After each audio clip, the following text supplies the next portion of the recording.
This is the second dungeon of the Rosebell Kingdom. A man runs quickly down the street. Ash delivers a powerful blow to the opponent. Ash strikes the creature with his sword. He sits on top of the creature and plunges his sword into its back. The girl tells Ash to stay alert.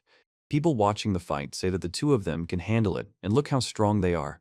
The boy reports that he moves no worse than Commander Bale, and asks who it is.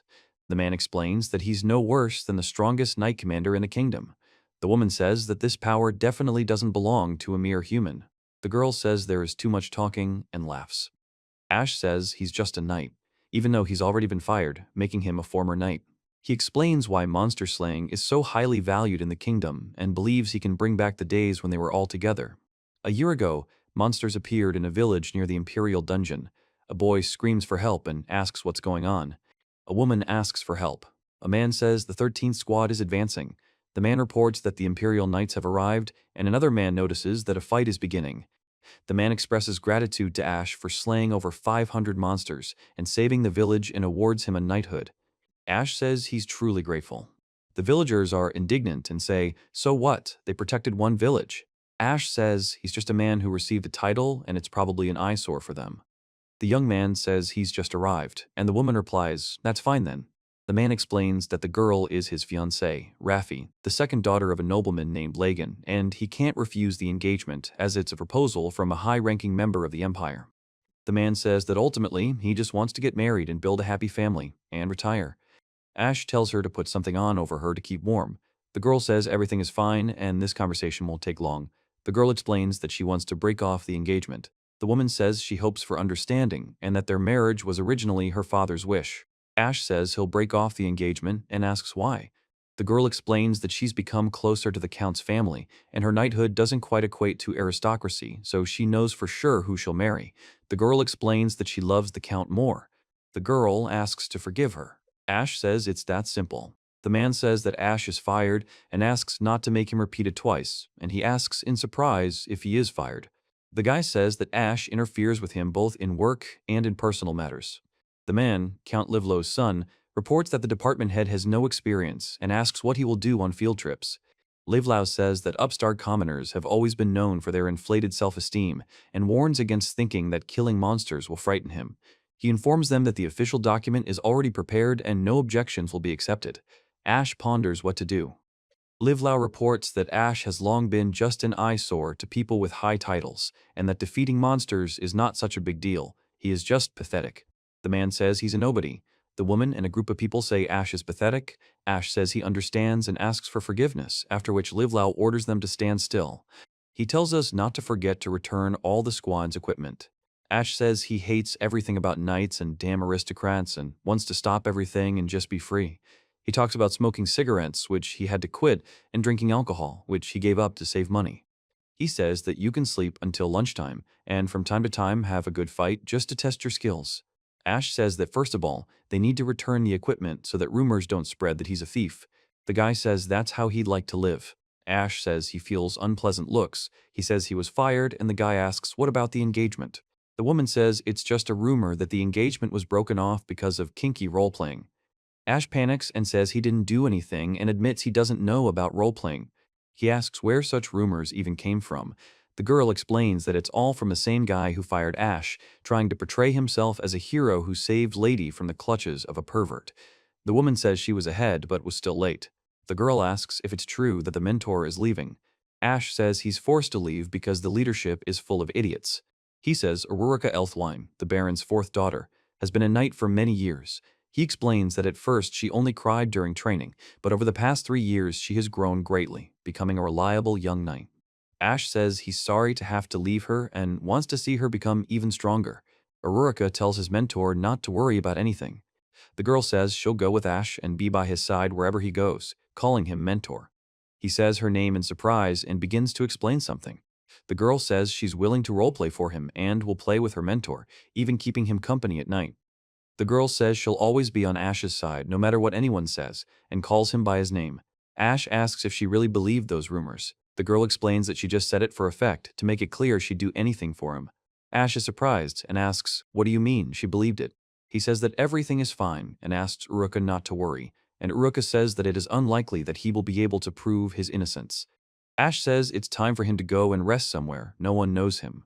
The girl yells at the mentor to stop and asks him not to leave at least something behind. She explains that they need to get ready quickly, leave the knights in their home to follow him. Ash tells them to take care of themselves. The girl says she won't give it to anyone and is already on her way, the mentor. He reports that as soon as he decided to leave the kingdom, he began organizing his affairs. Ash reports that he gave up the title first. And again, he became an ordinary man, Ash. The man announced that he would finally be able to say goodbye to the aristocrats. Ash then began sorting out his luggage and household items and spent another 2 days completing various paperwork. The man says he missed a crucial moment and calls Ash Hearts by name. He says his parents are long gone, meaning it's all over, and explains that he feels somehow lonely. Ash says he would like to go to a remote place, but at the same time he wonders where to go now. He reports that the Rosebell Kingdom is a country developing its economy through technology, and as far as he knows, it is famous for its magical tools. Most of the Empire's magic stones come from this kingdom. He says that such a developing country is a good choice. The man asks if he can sit down, and Ash agrees. The man explains that he's traveling because of a broken heart, and the boy asks Ash why he's traveling. The man explains that Rosebelm is a wonderful kingdom with delicious food, where everything is cheap and convenient, and the main cities are bright and vibrant, perfect for a heartbreak trip. Ash asks if there are dungeons there. The guy says he would like to set up a business in the dungeon and asks what his interlocutor thinks. The man explains that this train is also a showcase of the kingdom's technology and resembles magic. Ash says that a time will come when everyone will be able to perform such magic and that it sounds like a dream. A man enjoys a meal with Ash. The next stop is the second dungeon in the western part of the Rosebelm Kingdom and asks not to forget your things. He explains that after some time, he arrived in the kingdom. The man greets him and wishes him a good day in the Rosebell Kingdom. Ash responds, then thanks him. Ash announces that he's there. The man says it's easy to get confused here. Ash reports that there are 3 times as many stations here as in the Empire. The man asks where the exit is and offers to help. The man explains that he can show Ash the exit if he wants, and Ash says that's very kind of him. The man explains that everyone is confused at first, but many people in the kingdom travel by train and quickly get used to it. Ash is surprised that the train runs every day, as he thought it was a means of transportation for the rich. The man explains that the kingdom has a sizable supply of magic stones for such purposes. The man recommends several restaurants to enhance your sightseeing experience. Ash says there are a lot of them and thanks him. Ash says, "Sir," the man asks for a personal crew. He is a man of high status. He says that this is where their paths diverge. Ash thanks him for everything he's been told. The man wishes to enjoy his journey through the kingdom and says goodbye, promising to see him soon. Ash agrees. The man explains that one of the attractions is the Witch's Castle, which was once home to famous wizards. He says the name of the city Bay and says that this city is amazing. The man says everything here is so beautiful. Ash says, interesting, that's where they're going. The woman greets Ash and wishes him welcome to the city. He reveals that he's injured. He then explains that the people's faces are calm and welcoming, and perhaps he was right to choose this kingdom. He also says that everywhere he looks, everything is beautiful and fashionable, and the whole city is in bloom. Ash announces that the sun is setting and it's time to head to the tavern. The woman tells Ash this is his room. He notices how bright it is, and the woman explains that they use magical lighting. The woman explains that this is a shower room with hot water always available at the turn of a switch. Ash asks if this is a suite. The girl says it's a regular room. He says the country must be rich. He was worried that the hotel was overpriced overall, but it was barely higher than in the Empire. Ash announces that he will be heading to the market tomorrow and is eager to see what the kingdom is like. A corridor with columns is depicted, leading to a dark passage from which glowing eyes are visible. Ash says he sees a clock tower. He says he's 10 minutes early. The man calls Ash over, pointing to the tower. The guy says he just arrived and is glad to see his interlocutor and offers to grab a drink while we're at it. Ash apologizes and asks how long the wait was. The guy says that although it's still a bit early, he'll show him around the city, to which the other guy replies that he'd be happy to. Ash says he's lucky they finally got to meet. While exploring the city, the man notices a group of knights. He says he should contact him. He explains that Bale is a royal knight with whom he has fought many times, and over all this time they have become good friends. Several knights call out for Bale, and he asks Ash what he is doing here. He explained that it's a long story. The boy says he's currently at work and suggests a drink tomorrow. The man says they have a lot of catching up to do and agrees. The man recommends a place in the central area and suggests they go there after visiting the market. Ash notes that he's a smart man who doesn't ask too many questions. He says it's probably an upscale neighborhood and asks if they can definitely walk there. The man explains that not everything there is expensive, prices there are only slightly higher than in other areas. The man explains that the market is popular with locals. The man says that they sell not only food here, but also all sorts of trinkets and items. Ash notices something, expressing interest. He says that the apples in the Empire are much worse. The guy admires the beautiful apples. Ash says the quality of the goods here is higher. They are not expensive, but they're good. The man explains that this is because the produce is grown underground. He says the weather and temperature there remain constant, so everything grows steadily, and trains make transportation easier and cheaper. He also explains that the kingdom buys wheat to maintain stable prices, so people don't go hungry. The man says the meat and fish seem fresher than in the Empire, explaining that demon meat is available but poisonous, and that livestock farming is doing well here, despite the difficulties. Ash notes that the quality is indeed excellent. He drinks from a glass. The man says it's the best thirst quencher. He laughs and raises the glass. He says, well? The man asks what brings Ash to Rosebeam. The guy says it's okay if you don't want to talk. Ash asks if he's willing to listen. Ash says that if he's honest and tells everything that happened during this time, he'll definitely listen to him. He tells her that the girl wants to break off the engagement. Mujamna says the Empire was definitely stupid to give such a knight to other kingdoms. Ash says it will be hard to go back after all this. The waitress apologizes for keeping him waiting. The man says he'd be very happy if Ash settled in with them, and if such meetings happen much more often.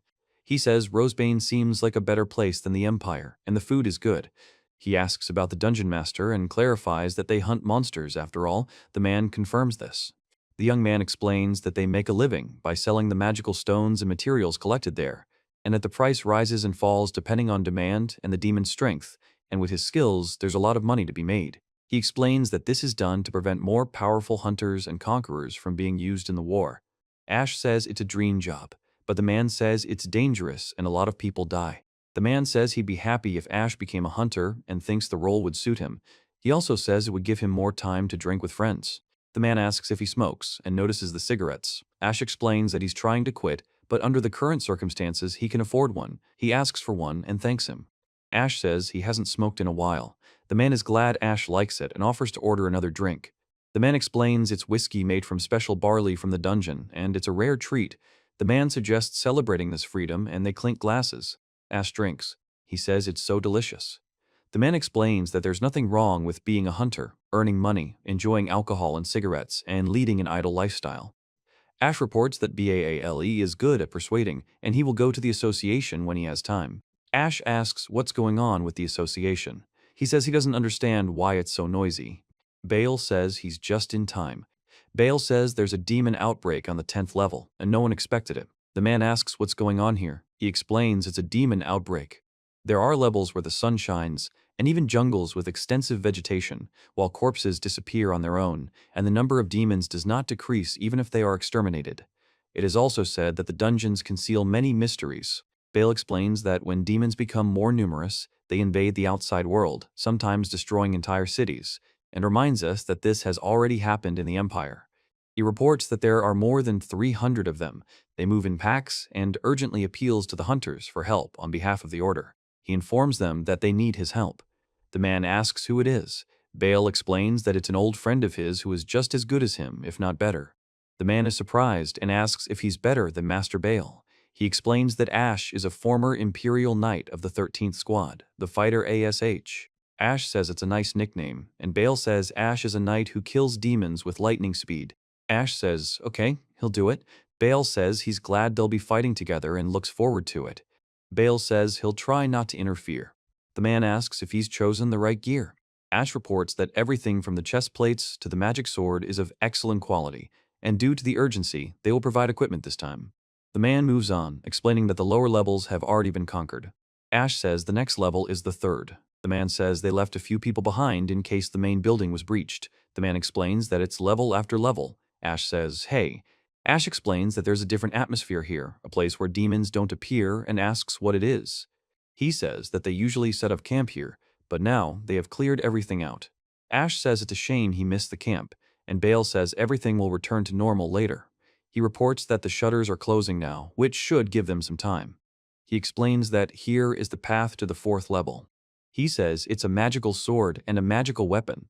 a combination of magic and weaponry developed by the kingdom, with an additional function that sharpens the blade. He explains that it's not a weapon that can be easily acquired and must be used with caution. Bale says that he and Ash will be at the forefront. Bale says they'll be fine and asks if that's true. Ash confirms with the word, yeah. First, the sounds of destruction are heard. He announces that he and one other person will be in the front lines and the rest should cover the rear. Then Bale asks if they can handle it, to which Ash agrees. The scene shows the monkeys aggressively advancing. Bale announces that they are coming and orders everyone to get ready. Two beast-like creatures growl and rush forward, one of them preparing to strike. He grabs the hilt of the sword with concentration and begins to draw it. Ash says he can't let the enemy get ahead. He slashes at the enemy with his sword and runs towards him. He strikes his opponent with his sword. Bale asks how he's doing. He's surprised and says it's a magic sword. He explains that with that kind of power, it's not necessary to cut off someone's head. Ash says it's better not to take any risks. A man strikes with a sword. He looks at it with wide eyes. Ash says that if that's the case, then we need to cut off his head. Then he'll immediately quiet down. Bale says otherwise. He clenches his fist. He clenches his fist tighter. Bale reacts to the attack and says it was close. Ash says he can't believe they don't just die. Bale explains that these guys are special and will take revenge to the last. Bale says they need to continue. Ash attacks the large enemy with his sword, dodges the blow, and counters, causing the enemy to jump up.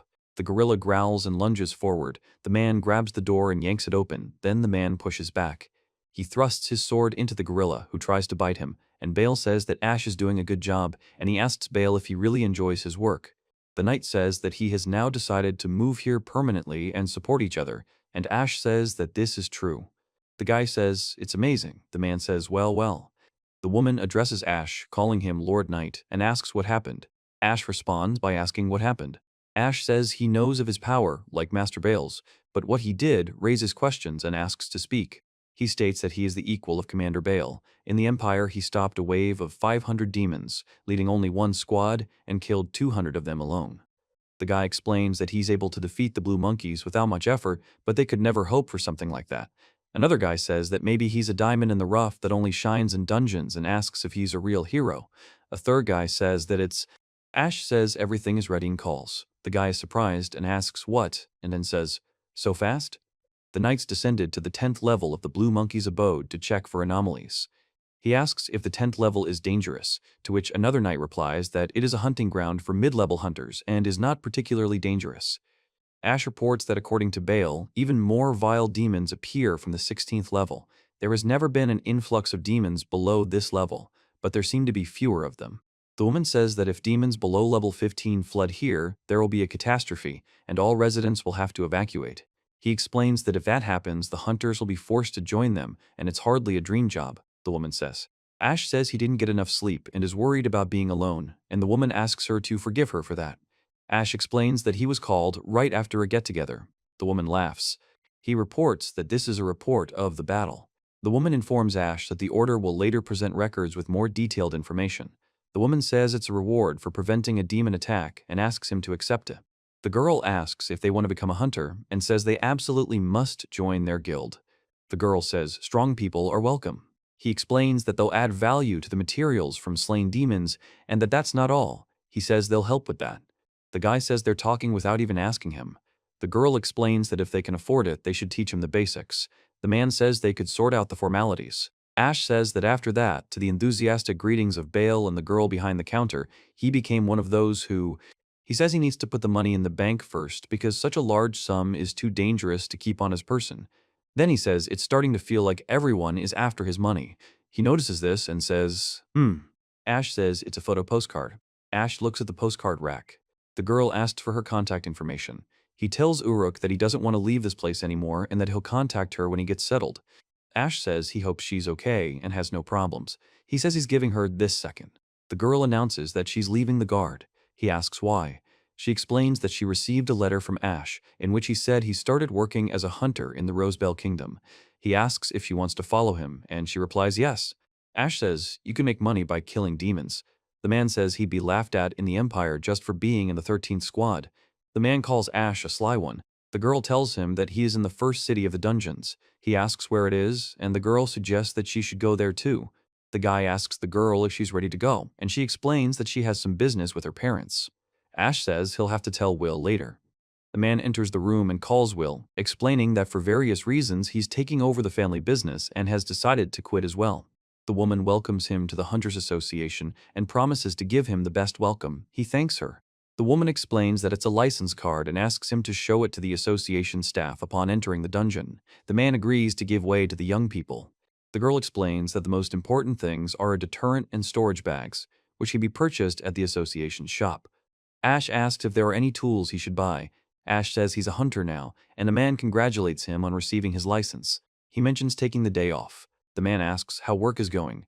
He explains that he knows yesterday was tough, so he decided to apologize and help get ready, and offers to grab a bite to eat together. The man responds happily. Ash reports that Bale has taught him a lot. He explains that trusted establishments have a special mark to avoid disputes between civilians and hunters. Ash explains that stores that cater to hunters are usually located in the southern part of the city. He says that they ended up stocking up on everything they needed.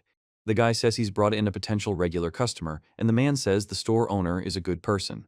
The man in the apron asks if he's a new hunter. Ash confirms he is, but is more skilled in some things. The man in the apron clarifies that he's definitely a hunter. The man asks if he's actually stronger than the king's knight. The boy says he's looking for a sword and breastplate. The man explains he'll start with the weapon and asks what length he prefers. He introduces himself, and the man introduces himself as Carmelo, the shopkeeper. The other man says. Ash says he's choosing this sword, the same one he used in his service. The man explains that there are 3 types of swords made of different materials and suggests trying them all, adding that he likes this one. He says the first alloy doesn't give a good cut and doesn't give a sensible kick, while the second alloy is sharp but too light and uncomfortable. He also notes the familiar feel of steel. He then muses that perhaps he'd be better off with his familiar steel. The man asks if he'd like to try it. Ash says he'll take the fight more seriously next time and suggests a sparring session. Ash confirms he understands and says he misses the old days, when hesitating could be a fatal mistake. They then begin the fight, and Ash notes he's regained that feeling. He says he's been told sparring is boring, but this is fun, and thanks Bale before announcing the next strike. The man yells, "Wait," and explains that this isn't a training ground. He says he'll take the sword, and Bale laughs. Mr. Carmelo's skill is evident in his merchandise. Ash thanks him and receives the sword. The man says, "Here you go." Ash notices the sword is longer than the bag. The man explains that it's bigger on the inside than the outside, and the other man says it's comfortable. The guy offers him a drink to lift his spirits, and the man accepts. He's starting a career as a hunter, explaining that he's learned a few things along the way and that a hunter's life is more valuable than it seems. He explains that hunters provide their own food and drink, and that maintenance and replacement of equipment are paid for. Ash says it's time to hit the road, and it's announced that the descent to level 13 is beginning. He says he hasn't gone any further and needs to be careful, and also that the atmosphere here is completely different. He notices a skeleton and says they appeared rather quickly. The skeleton attacks Ash, who comments on its agility but also says it's very fragile. Ash says he's heard stories about them. He says that if the magic stone isn't removed or destroyed, the skeleton will come to life, adding that the rumors were true. He says that, given how much money he's made, they need to figure this out. He says the magic stone is bigger than the other monsters, and yet it's still profitable. He yells, asking if they're okay. The girl screams, asking for help. He calls here. The girl tells her to run to the stairs. Ash says it's time to use that thing. The guy says it's a smoke ball and hopes it works. He says they can't do much now and they need to get up there quickly. The man explains he'll patch up the other man, who agrees. Ash reports that, with the help of the hunters who joined them on the upper levels, they saved his life and that they need potions. He orders them to hurry. The man explains that even though he didn't make it to the cathedral, they must continue underground no matter what. A man says that without Ash's help, he would have died. Another man thanks Ash for saving his life. He explains that other people healed him and there's no need to thank him. The man thanks Ash for his help and says that they're not good enough for level 13, but he did mention that. He says that Ash says it's hard being a hunter. The man thanks him and offers him a cigarette. Ash says it's a terrible job, and when he thinks about how much money he made, nothing has changed. The man says that if you live long enough, it won't matter, and you can always find a job where you can at least get one hand in. He says that's true, and remarks that the man seems to have fond memories of the past, and also asks how his old friends are doing. The caption says, the man tells him to take care. Ash says bye. The girl says Ash too. The girl asks if his mentor likes him, but he denies it. The boy says it's probably time for them to go and asks Urika what she'll do with her family. Urika says she'll sever ties, but he respects his mentor's skill. He expresses doubt. The woman says that these are the earrings her mentor gave her and thinks that she can wear them since he liked them. Then she says that here. The man is surprised and says that this is…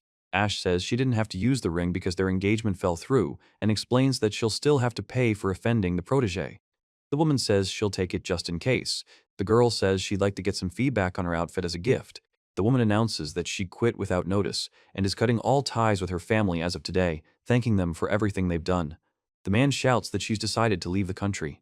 A man calls a girl stupid and says that since that's what she wants, he'll teach her obedience. The girl fends off the man's attack.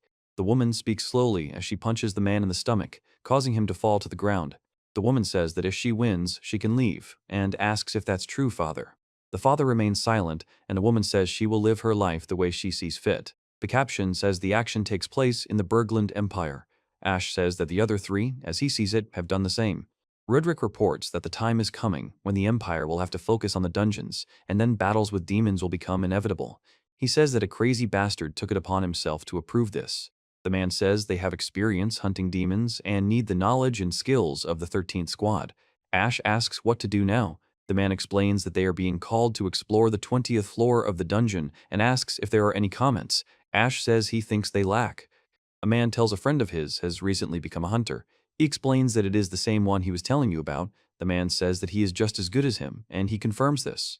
The girl says it's a rare opportunity, and she's personally drawing up a plan to implement it. The man explains it's as you wish. The man asks why he suddenly became a hunter. Ash explains that he's a former Imperial Knight and seems to have fallen out of favor with the nobility.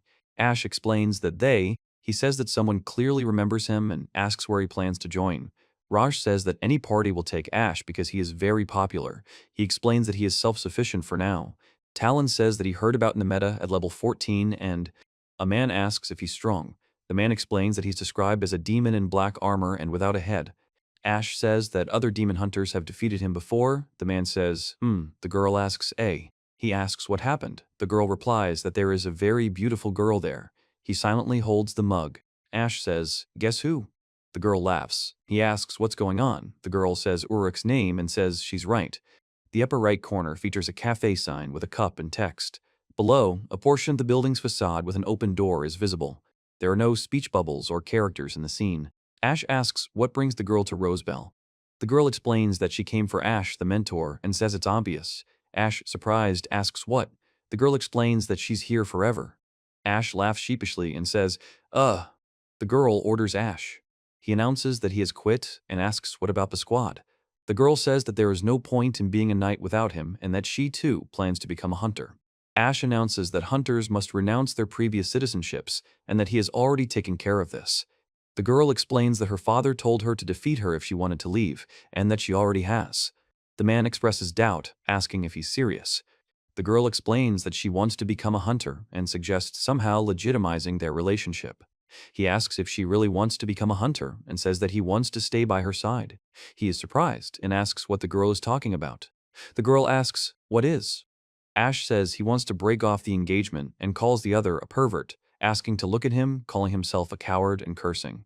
The man tells the mentor. The girl swears on her life that everything will be fine. The man explains that the wounds inflicted by that creature are still. He says he won't betray her like that lousy bitch and will definitely be there. The girl asks him to tell her the treasured words one day, promising to wait for them. The girl says she's glad that bitch didn't take her mentor and explains that she's healing Ash's heart with her pure love. Ash suggests they return to the inn, saying it's nearby, and the girl agrees. Ash calls the girl Uruka, and she answers. Ash tells her this is his room. The woman says she came here earlier and prepared everything, hoping he now understands she's serious. She says they'll be together now, and the mentor makes a sound of surprise in response. Ash says he didn't touch her and asks how it happened. The girl says he shouldn't have done it, but the girl says he can touch her more boldly, and he asks if she's asleep. The girl laughs. Ash announces that he'll be receiving his documents today and asks him to get dressed. The girl says he can do whatever he wants and will be happy, then explains that afterward they'll go sightseeing together. Ash agrees. There is no text or speech in the image.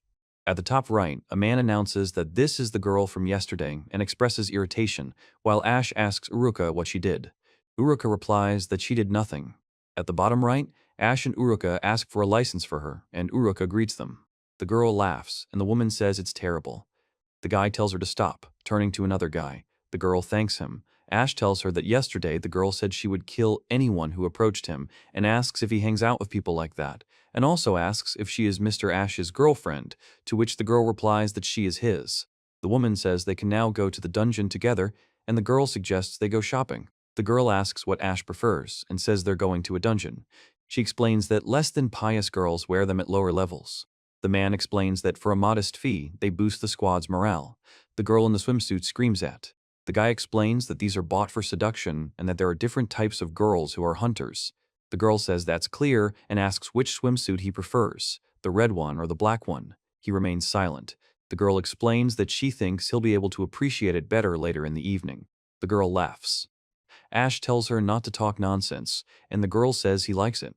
Ash explains that the gun shop is that way. Ash greets the owner, and the owner greets Ash. He says he needs to pick up weapons and armor and asks what the girl knows. The woman replies that she knows bows. He calls the girl bows. The woman explains that it's a popular model of compound bow, which has everything you need and is very different from the imperial bow. The man says this is a true breakthrough in weapons development. The arrows are made of demonic material, and no country will be able to replicate it. Ash explains that if you're familiar with bows, he suggests checking out the bow with a crossbar and curved ends and a variety of different tassels. The girl says that she will definitely show what she is capable of, laughing. He replies that it is good. Ash says that, unlike knights, hunters are free and now wants to enjoy life, not be dependent like in the Empire. The girl says that then she, too, will have fun with him. The woman says that a shower is a wonderful thing. The girl says she is. He says, Kach. The girl sits on Ash's lap and he says, A. Ash tells Uruka to stop because he's not ready yet. Uruka explains that he understands and thinks they really should wait. Uruka asks Ash if he wants to try to do it himself. Ash says he can't. The little devil encourages Ash to be a man, while the little angel tells him that men and women must maintain decency. Ash says he's going to take a shower. The girl says they're going to the dungeon together tomorrow. Ash yells that he has the strength and can handle it. The girl asks if white would work better, and Ash replies that he doesn't even know. On the right, a man says he needs to deliver a message. On the left, a man asks if anyone survived. The man says he'll pack the arrows, and asks him to come back if he needs anything else. Ash thanks him. The man laughs. The man says he's finally found Ash and the girl, and asks what happened. He says enough. The man asks them to come to the association immediately, explaining that it's urgent. Ash says they need help. The girl says yes, they're coming. The woman explains what's going on. Ash asks what's going on, and the woman thanks him for coming. He says that the two groups that attacked Named have been destroyed. The girl says that she assumes it's one of the survivors and asks for help moving it. He explains that there must have been about 10 people and asks what kind of demon it was. Ash reports that a headless knight in black armor with a flaming two-handed sword is capable of cutting his opponent in half. The girl calls it terrifying. The woman explains that this demon is clearly not powerful enough for a level 14 character and that information about it needs to be gathered. The girl asks for help and clarifies that it's more about accompanying the body collectors. The woman explains that the ultimate goal is to destroy the demon, but it's too dangerous. He asks about collecting corpses and clarifies that it's not to defeat or investigate. The girl says they can get information from the corpses without contacting the Named, and if he shows up, they better run. Ash asks, and the girl says, okay. Ash asks Uruka, and she says what's wrong with him. In the dungeon, the corpse collection mission will be carried out by a veteran, a regular hunter at level 13, and 3 male corpse collectors aged between 50 and 80. He says there are only 9 bodies, and it will be difficult to collect them all at once. The girl reports that at least they sorted it out. Ash says they'll help along the way and asks them to take care of the monsters. The man replies that he understands and confirms this. He says they're skeletons. He explains that this time their first priority is to retrieve the corpses, and they won't hesitate. The girl confirms this with the words, yes sir. Ash asks Uruka if she can reach the magical stone that glows inside the skeleton. Uruka says she understands. He says there's no need to break formation by going into close combat, and asks if the girl can destroy all the monsters from afar. The girl explains that she just wanted to test the strength of the arrows and asks him to let her do it. The girl fires her bow and scores an excellent shot. He notices that the light fixture on the wall begins to flicker. Ash spots a headless figure in black armor and announces that it's Named, ordering a retreat. Ash explains that Named shouldn't be here, as he's not even level 14, and orders them to retreat upstairs. The guy says he's not following us. He says that, what? Ash says that the opponent has drawn his sword and is standing like a knight waiting for his opponent, challenging him, and that this pose means that he will wait for Ash. In the top right panel, he talks about the thrill of the final blow that ended everything and the tension of the crossed blades. In the top left panel, he says he wants to feel it again. In the middle left panel, the girl calls Ash mentor. In the bottom left panel, the girl says that Ash reveals that he can no longer hide his feelings and admits that he loves someone else. He asks if they're sure. The woman says they have no choice, and it's a shame, because they won't be able to explore and control the lower levels. The man explains that, as now, the goal is to win, not to explore, and that the hunters must do everything in their power. The girl says she doesn't think it will work now, and if the situation escalates, they'll have to call in the knights. The girl approaches Ash and asks if he'd like to go hunting. Ash apologizes and says he can't answer right now. The girl says it can't be helped and agrees. The man remains silent. He says that he needs to talk to Urka. Ash says he wants to fight this demon. The girl says he doesn't have to participate, to which Ash explains it's his choice. He says he's trying to figure out if it's the mentor. The mentor asks what he's doing. Ash says that when he was a knight of the Empire, he told everyone in the 13th Division that they didn't have to come with him. The girl reports that Uruka was the loudest back then and said she would go with him. She also says she said the same thing when the monster breakout happened, the man expressed. The girl explains that there was a similar incident and confirms it. He reports that people died then. The girl says that everyone admitted they were ready to die and that it wasn't Ash's fault, adding that she will always be with him. Ash says that no matter how strong the enemy is, they will fight together, but this time he might die too. The girl screams that they won't lose. The man says that if the girl dies, he will be with her and they will go to heaven hand in hand. The girl asks what she cares about. He says that he is bequeathing his property to the girl. The girl says that it is just like a widow and laughs. The girl says she wants to talk about what will happen after winning and wants a reward. Ash says that if they win, they can have something tasty to eat. The girl agrees and says that good food would be nice. Ash understands and smiles. The girl asks if he promises that. The man reports that they went underground to find named. The most problematic factor was the flaming sword, which melted metal equipment and cut people to pieces. Many died instantly from such a weapon. The man explains that they prepared as many weapons as possible to be ready. Ash says he can feel them, but they're not even moving. Ash explains that these are wounds. Ash says this while preparing something in his backpack. A man in armor appears among the skeletons and says, "Here he is." He reports that the creature is responding to a clear desire to fight. The creature explains that it is not ready yet. He says that the creature is waiting for him to be ready. Ash says that's good. He's just prepared. Key is silent. Ash reports that no one else is moving except him. He explains that this stance feels like a clear understanding of swordsmanship, and explains that this isn't just a living skeleton. He reports that the sword isn't yet engulfed in flames, and the enemy has the advantage of range. He decides to try and attack, and says that means it's time to maneuver. The enemy takes his time and seems to be thinking. Ash reports that the sword didn't have enough range, but if a sword ignites, a sharp sword strike occurs, accompanied by a sound and a surprised reaction. He says he is good with a two-handed sword. Ash says no, and the man in armor tells him to stay vigilant. He says that he will definitely summon the flames soon. The girl says that she is ready. He asks to wait for now. The girl speaks to the sage. Ash says, "Kaith," and "damn," as he parries a sword strike. He then explains that these moves are swordsmanship and asks if it's just a demon. He reports that he was a knight and well-trained. Ash says, well then, he introduces himself as Ash Hearts, a former knight of the Berglund Empire. The armored man removes his helmet and picks up a sword. The guy says he knew it. The man gives a knightly salute. Ash says this is his fight alone. The girl tells him to remember his promise and agrees. Ash nods. The armored man with a sword says that if they met at the tournament, he says it's a shame he'll never know the enemy's true identity. He then says he'll tell everyone about this enemy's power, and in the next shot he rushes forward with a sword in his hand. The man in the cave speaks, but doesn't finish his sentence. Ash says it's hard, and the man explains that he'll hit him again and again. Ash fights back sharply and says, uh-huh.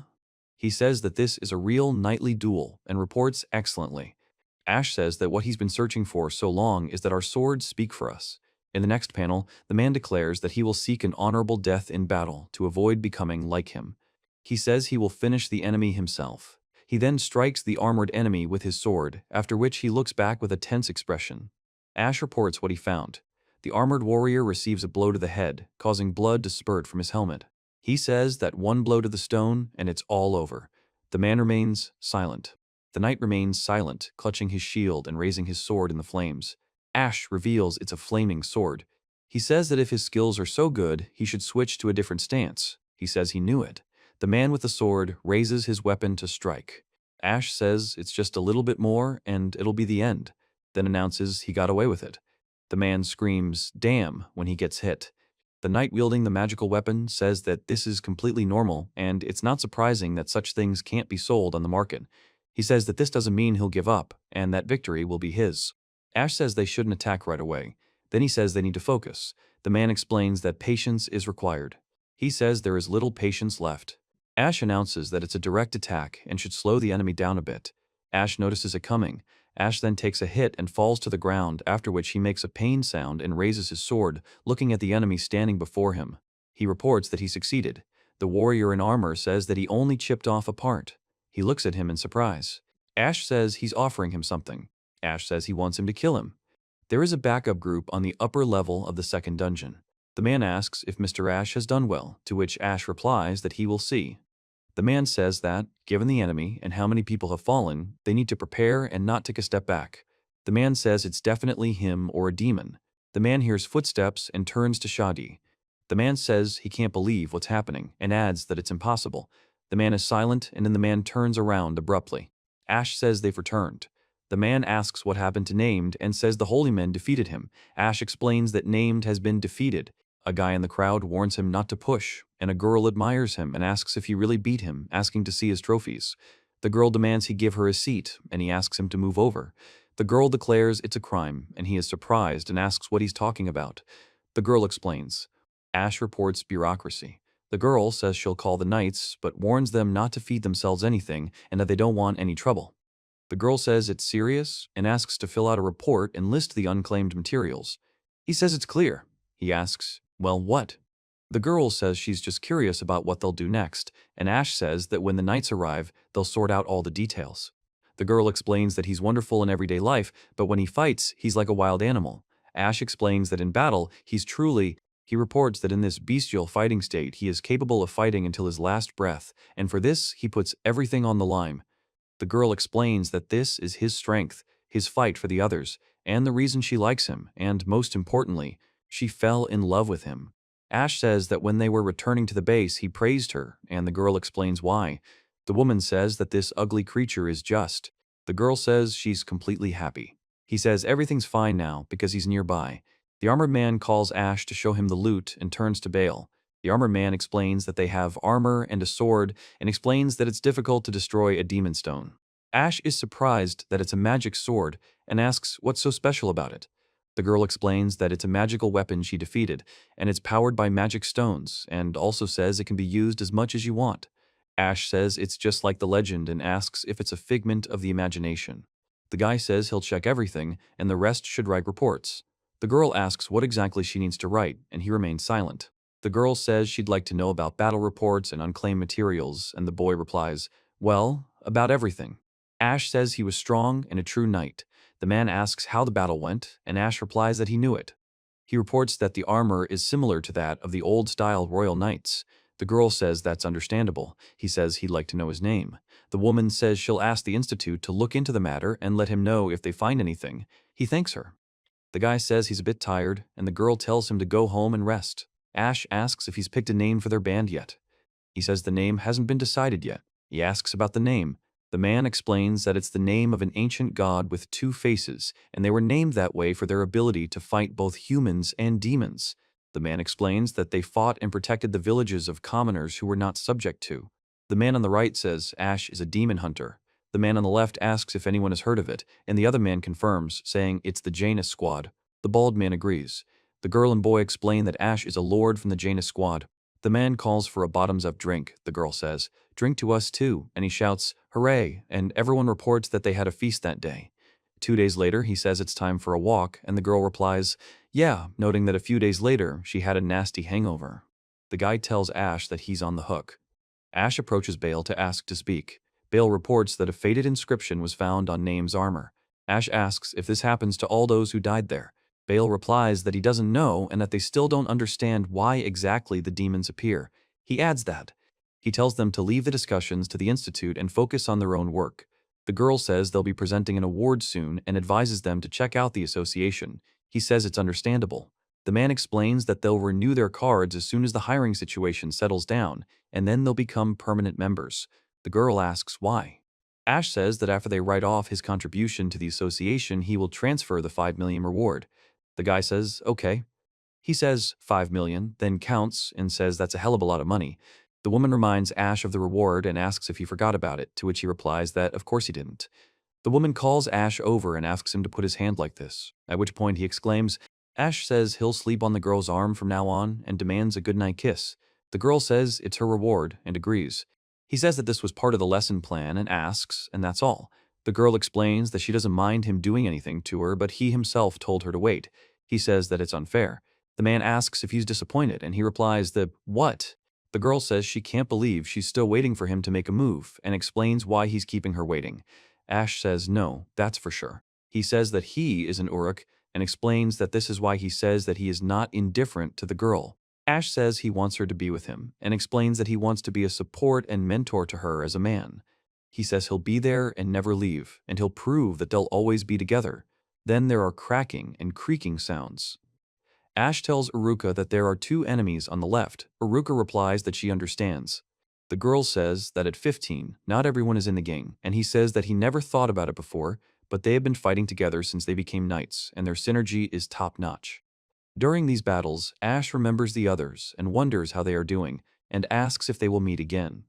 He reports that no one from the Empire has been here. He says he wanted to borrow money from the Roses as his wallet is already empty, and explains that he was hoping to meet them here. Then he says he knows nothing about this kingdom and asks what to do. Ash asks who this girl is. The man explains that she is Tanya Sandor, the leader of the Sword of the Goddess group, who previously opposed named and other dangerous creatures. A woman says a man has questions for her. The man explains that they concern the 16th floor. The woman understands and asks if they want to know how to defeat the big bird. He tells her not to be rude to the girl, and the girl explains that the man is a noblewoman. The woman says, it's nice to meet you, young lady. Ash says they looked in there while on a research mission and the bird attacked them. Ash then states that it's true. He explains that it was one of the exploding feathers, to be more precise, and says that there is a simple solution to this situation. The girl says that it's true. The woman tells him to take them along with his girlfriend, explaining that the more people there are, the safer it is. Ash responds hesitantly. The woman adds that they can do whatever they want with her body. Ash and the girl react with fear and start coughing. The woman says the guy will earn money and she will hug him, and calls it a good deal. The woman is silent at the table. Ash says he's going to the bathroom. Ash says that's not the issue and stands up abruptly. The girl says that touching her mentor will be the end, and calls Ash jealous. He says he wants more than just him. The girl explains that she wants Ash too, and he asks what. The girl says she can afford it because she likes him and wants to take him. The woman reports that her kittens in the group are doing well and that she is confident in her technique. The girl calls the nobles strange people and calls herself a lustful animal. The woman explains that she always gets what she wants and considers it an honor and a pleasure, which is why she uses her main weapon. The girl declares that she hasn't lost. The guy asks what the girl on the right is talking about. The girl on the left says it's better to move from words to actions, and the girl on the right explains that if she's going to talk so much, then even if it's about her mentor, he's not interested in women like that. The woman says she's attracted to strong men like him, and not just her. Ash says he understands, but suggests a drinking contest. The girl with the flower in her hair declares she won't let him take it and waits for the contest to begin. Ash tries to get their attention, and the 2 girls start drinking. He says Tanya should stop. Tanya yells that she needs another drink. He says it's time to finish, and Tanya apologizes and says they got carried away. Tanya orders him to shut up. He promises to give some guidance and aims for the wings. The woman explains that they could try to pin her down and cut off her head, but that's not the most effective option, and if Ash is really that good, he might as well take a risk and show his worth. The woman says that if anything happens, she's waiting for Ash and says she's serious. Ash says he doesn't think there's any point. The woman says goodbye. He says he's had enough. The girl screams that she wants another glass. The girl says she won't give Ash to anyone. Ash says he doesn't know where to go from her. Tanya says she hasn't had a drink in a while. He asks Uruka if she's okay, and she says yes, which is surprising considering all she drank yesterday. Talon greets everyone and asks if everyone's here, and Kyle remarks that it looks like they were called too. Ash says that the Order is asking for cooperation, as there has been a ruckus in the capital because of Named, and they had decided to conduct a large-scale investigation. Then he says that they will get to the point. He reports that the second dungeon is the only one where something like this has appeared in the last few years, and the Institute suspects something is wrong with him. The woman explains that they wanted him to accompany them to the deepest point. The man explains that this is the deepest level, the 20th. Ash reports that the capital will be sending its people, including the Second City's knights, Bale, and others, high-level hunters from the Second City Association, several scientists from the Royal Institute, Royal Knights, and several groups of ordinary knights. The woman asks if this is all necessary. Ash confirms. He says he's heard that name somewhere. The girl asks if he has. The man explains that they are all famous in the kingdom and that he is from the Tale of the Heroes of Bernie. He reports that Bairn's family was also named after him. The man asks if Sir Edgar is a wizard. Ash says the wizard is a passionate explorer of dungeons and demons, and this whole plan was partly conceived as a pretext to get him to talk about Named. The girl says that sounds very much like him. Ash asks what they're talking about. He says he has to deal with an old man who's obsessed with dungeons, in other words. The girl and the man confirm that this is indeed the case. The man says Ash will have to take care of the nobleman. He asks, he's just asking him questions, right? The woman informs them that the investigation will begin in 2 weeks and asks them to prepare. She also warns them not to leave, as the association will be informed of the investigation. The girl explains that first of all, they need to find out the level to which each person has reached, and names level 18. The man says that before entering. The girl explains the route of the examination, informing that the research will begin in 2 weeks, during which time the necessary materials and instruments will be delivered. People from the capital will also arrive, and the main action will begin as soon as everything is ready. The man informs them that the schedule may change depending on the schedules of people in the capital. The woman explains that nobles are fickle. She then asks if they will be punished if the schedule shifts for their convenience. The girl asks them not to stay in the dungeon for too long. The girl also informs them that they have. The woman explains that during the dive, knights with magical weapons will be the main fighting force, and there's no need to fight. She asks for help with the expedition. Ash says they'll serve as baggage handlers. The man explains something like that, but not fighting. He informs her that supplies that don't fit in the storage bag should be carried separately. The woman explains that she will also ask the Sword of the Goddess for directions, so she asks to attend the meeting later. She says she understands. The man raises his hand and asks if there are any more questions. The man explains that. The man says that with a nobleman accompanying them, they won't have to go too far. The woman explains that reinforcements will also arrive from the capital and doesn't think it will be that dangerous. The woman says they need to be prepared for anything and make sure they have plenty of supplies and weapons because there's a bird on level 16 and the demons on levels 17 and 18 are also a real pain. She explains that if they get too close, the fight will be tough, so the woman reports that the problem is with level 19, and during previous research, it proved extremely difficult and expensive. Ash says that magical weapons have improved since then, and he doesn't think they'll have so many problems. He asks what's on level 20 and says that according to the reports, it's a high level, but there are no demons. The girl explains that there's litty data and they need to be on guard. That's why caution is the best option. The man says they can only hope the knights don't let them down and suggests they prepare. The woman announces that everyone should focus on level 19. The man explains that, given the damage he's caused to past expeditions, level 20 likely hasn't been properly surveyed. The man says they'll get to the bottom of it this time, and Ash confirms this. The girl says that's all, and says that they are counting on them. The man says it's interesting.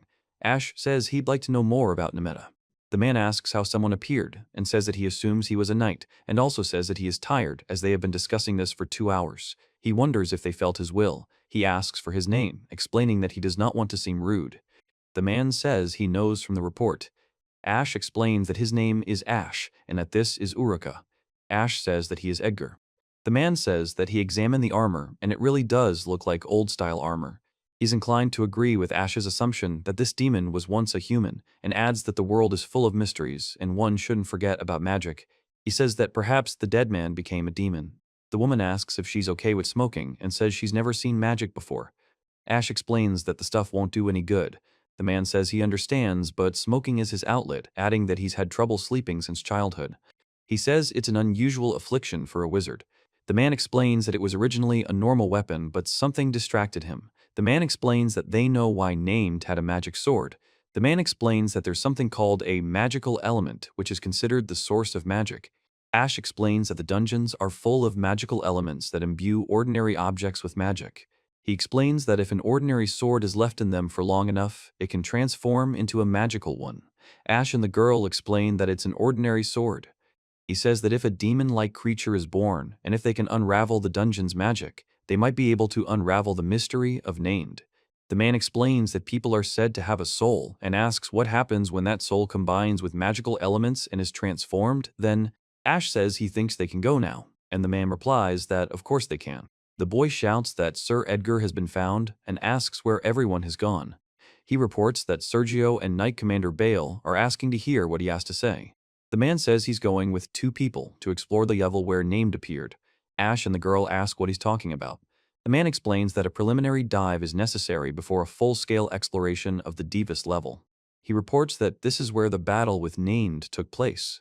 The man says it's amazing. The man thanks both of them. Ash reports that they've finally reached the point where they've conducted a preliminary exploration of the dungeon. He explains that there haven't been any breaks or fatigue so far. The man says that it looks like Sir Edgar is no slouch. Ash asks what kind of instrument it is. The man explains that it's a measuring device.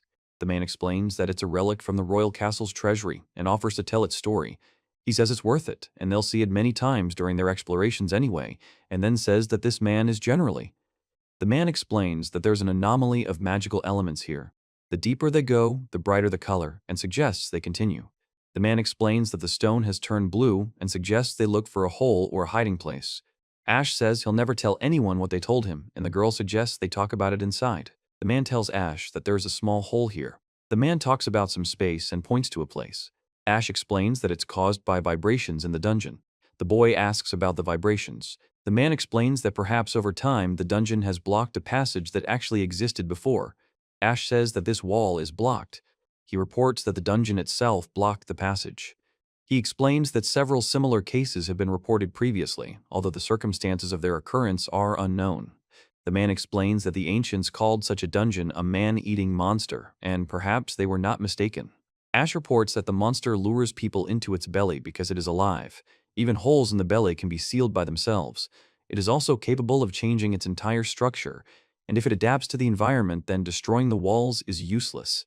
The man asks if he's okay. He says he is. The woman says she needs to file an urgent report and welcomes Ash back. The man asks to wait for Sir Edgar. The man explains that he wants the hunters to complete construction work in the dungeon and promises a reward of 100,000 roses to each, regardless of the result. The man shouts, "Hooray!" The crowd expresses admiration and surprise at the 100,000 figure, and the man asks Mr. Bale to stop him. Ash says, "Oh." The text states that on the 14th floor, due to orders from the high nobility, the association and the knights united, and the preparations were short-lived. Sir Edgar says he knew there was a passage here and urges them to look, and the man reports that they've broken through.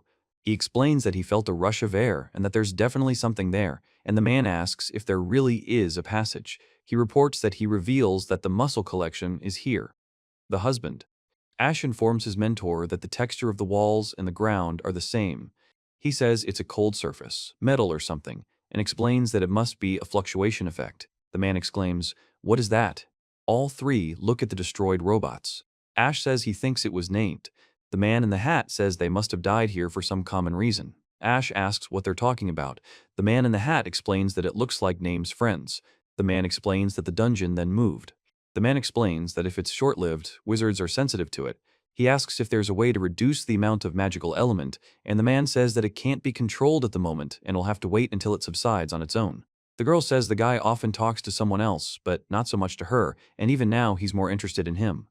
Ash explains that he's been talking to Bale a lot lately because he felt sorry for his friend and listened to his complaints. The man says Sir Edgar is innocent of the charges. He says he'll be focusing on his girlfriend today, and she says it's sweet. She explains that it's a little awkward to talk about this on the street. He says he already told her he cares, and she says yes. She asks for food, and he says it's delicious. She asks if there's any. The girl says they've saved a lot of money and wonders what they could spend it on. Ash explains it's taxes and living expenses. The girl says Ash is too rational. Ash says that if they keep saving money, he'll just think about buying a house. The girl asks if Ash is home. He says he'd like to have a place to put his things and gear, and explains that even a girl needs her own room to have her own private space. The girl reacts with surprise. The girl says it's her room. Ash says he didn't mean to and asks if she likes the idea. The girl replies, no, not at all, and that she's happy. He says it's nice here, but there could be hard times ahead, like when they were in the Empire, and that they need to be prepared for that. He explains that no matter what, they need to return home to where they can feel safe. He wants to have a place where you can be too. The girl. Ash says he'll tell her when it's over, and explains he needs to make sure nothing happens to her in the dungeon. The girl says it's just like a wife. Ash says yes. The man explains that the knights of the second kind will go ahead, and the knights of the capital will follow them, escorting. A woman tells the hunters to carry supplies and guard the rear. A man says that these are Sirs Bale and Edgar, and another man explains that this is Marquis Roy Orano, commander of the Knights of the Capital. The man explains that he holds the title of one of the kingdom's 10 swords, is much older than he appears, has known Sir Edgar since childhood, and is participating this time as an assistant. Ash speaks clearly, and the man thinks this looks impressive. Ash warns him to take care of himself, and the man agrees. He reports that all the knights have magical weapons and will quickly reach level 14. He explains that the lineup is as follows. The capital's knights and the institute staff are represented by the horse, the second city by the sword of the goddess, and also mentions the Janus squad and muscle gathering. Ash asks Uryuk what's going on. Uryuk reports that the wall is sealed and explains that it's a fluctuation. Uryuk calls everyone to look and explains what the passage behind that wall means. He says they also saw a magical element that reacts. The man explains that the concentration of red is astonishingly high. The man says there might be something else here. A man tells them to monitor the magic levels around them and move on. Another man says he sees nothing. A third man talks about lower levels. A woman explains it will take time to reach the bottom. A girl tells them to follow the path down. Another girl says they've cleared the way. A man orders them to follow the path down. Ash tells him not to drop it, and the man agrees. The man says he's finally reached level 16, and Ash says it's time for revenge. He informs them that as soon as the wagons are unloaded, they will load up with supplies and leave. He tells them to pack their things and praises them for their good work. The girl is surprised that this was possible, noticing that the wing was crushed. He and the girl discuss their surprise at the victory, and the girl says that she thinks. The girl explains that they can try making arrows from a special alloy, and then they won't need weapons, although explosive arrows might be more effective. Ash says he'd like to try defeating her again if the opportunity arises. The man says they'll set up camp here today. The boy orders the attack and open fire. The men prepare to fight the flying creatures. The guy says there are no end to the birds. The girl says they are birds. Ash tells him to shoot the small ones, and he'll take care of the big one. The girl replies that she understands. Ash hits the big bird, and the girl says it's a great shot. The woman says they'll cover him and orders him to move forward. He replies he understands. The man strikes the bird. He notices there are too many birds and asks if the tactic is working. Ash tells the archers to cover him and orders the others to protect the archers, while demanding they not retreat. The other man thinks. He says that knights act in a coordinated and precise manner, while hunters find it difficult to do this, and at the same time he says the word fire. The girl says that demon blood is poisonous and advises to wipe herself off thoroughly. Then Ash says, here you go.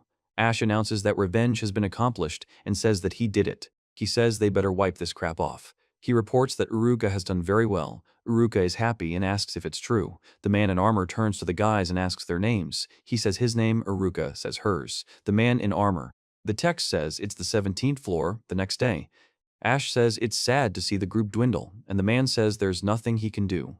He reports that a team is standing by on the 16th floor, explains that it's important to have enough people for the rescue and that things will get more difficult from here. The man says they're here and curses. The man orders the archers to get ready. The man shouts that it's lizards. Ash says fire and orders them not to get close. He tells them to aim for the neck and heart, where the scales are thin, and asks why it doesn't work. The man explains that they dive and disappear into the swamps and also says that they are provoked. The guy says he'll need something stronger than arrows. Ash tells Uruka to cover him. He calls Bale. Bale says he will help and that everything is fine. He tells Bale that his armor is very strong. Ash reports that the monsters have varied and fast attacks, and they're pretty good for their level. He says it looks like they're stuck here. The man calls out to Ash and Bale. The commander warns them to step aside. A man nearby orders them to stay in groups of 3 and stab the enemies. The man, in combat readiness, reports that it's working. The warriors attack, and the man orders them to stab the enemies without stopping. Ash speaks carefully. The man in armor curses and says no thanks. The man in the hat tells everyone to stay out of the swamp and explains that they need to act now. A man watches an explosion happen in front of him, While warriors next to him react to what is happening, the man explains that powerful magic requires a lot of energy. Ash says, "What a blow," and announces that this is the power of magic.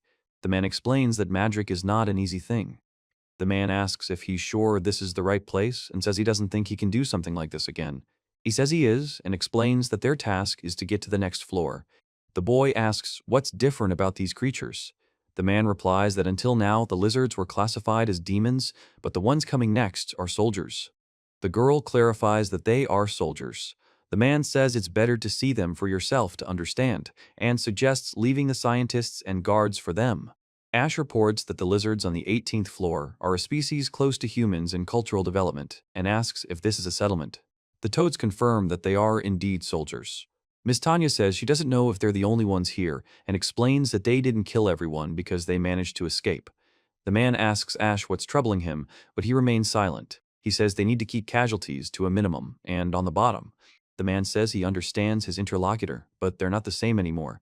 The woman says, "Okay, let's line up." The boy tells them to concentrate and form a defensive formation. Ash explains that they'll handle the rest, and the rest will stay in the rear. Ash tells the spearmen to go forward and the archers to take the rear.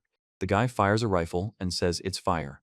The lizard takes a hit and says it's working. He asks if they're weaker than before, and the girl replies that it seems that way. The animal screams, and the man warns them to defend themselves because magic is being directed at a group of shield-wielding humans. Ash mentions the shields, and the man explains that the shields melt and can only withstand one blow. The man reports that the shields held up after all, and that this is progress. He says yes. The boy orders the archers to attack and ready their shields. The lizard men let out cries. Ash says the shields give them an advantage, and the girl says they'll hope they can hold off the pressure. The man notices the opponents have changed tactics. The guy reports a nasty blow from above and warns him to be careful. He counterattacks the enemy. He says they've begun to coordinate their actions. The girl explains that these aren't demons, but soldiers. Ash says that if they find a loophole, they will immediately use it. He says that after some time, they will begin to develop, explains that at the beginning and end of each battle, their behavior is different, and says that he thinks the knights with magic weapons will be able to hold out.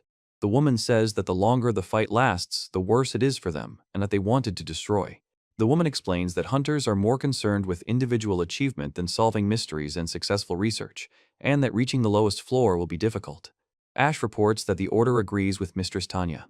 The man explains that they want hunters to unite and work for the good of the country. He explains that they've made a great effort to choose a more dangerous career than knighthood, and explains that he's not to blame for wanting glory. The girl says it's beneficial and confirms this. Ash says he's sure the knights were a big help in the group fight. He reports that the man tells them to check their equipment and take a rest, and also to call those waiting on the upper floors. Ash reports that there's a real massacre here. He examines the corpse and says it's the lizards from the 18th floor. Ash shows the towel he used to wipe the blood from the 17th floor and says he knew it. The girl asks the mentor what happened, to which Ash explains that it's different. He reports that the lizardman's blood there was purple. The girl says that here it's red and for sure, and also reports that she became interested in the reason. The man explains that the blood of the lizards on the 17th floor is purple, while on the 18th it's red. Ash reports that this difference has become a topic of discussion at the Institute. The girl asks if this blood is harmful to humans, to which Ash replies that it is. The man inquires.